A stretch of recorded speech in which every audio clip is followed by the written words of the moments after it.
Ito yung restaurant na pakukuluan ka talaga kahit sobrang hot mo na. Charot! So, simulan na natin. Captain's Boil. O di ba? Pangalan pa lang, sosyal na. Iniisip nga namin kung tutuloy ba kami o aatras muna. Kasi baka pagpasok namin mabutas ang bulsa. Ito nga, konting pasilip sa menu nila. Pero wag ka, per pound ang presyo ng benta nila. Para ka lang bumibili sa palengke, nanguulamin nyo sa bahay, nauubos sa laman ng inyong mga tangke. Pero okay lang yan, para atin namang masubukan ang kumain sa mamahalin at sosyal na restaurant. Happy birthday to you. Happy birthday to you.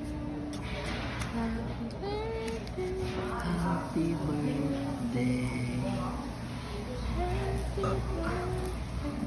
To you.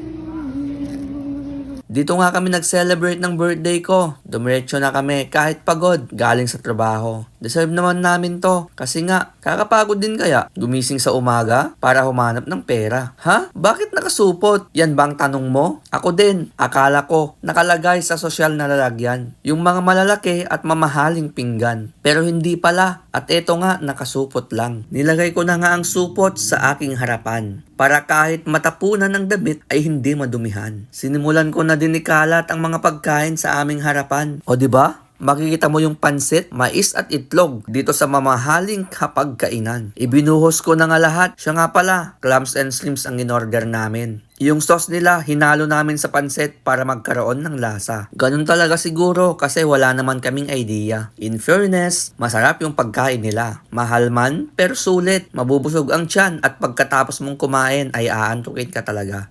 Kung i-rate ko to, syempre, 10 out of 10. At sure ako, babalikan pa namin.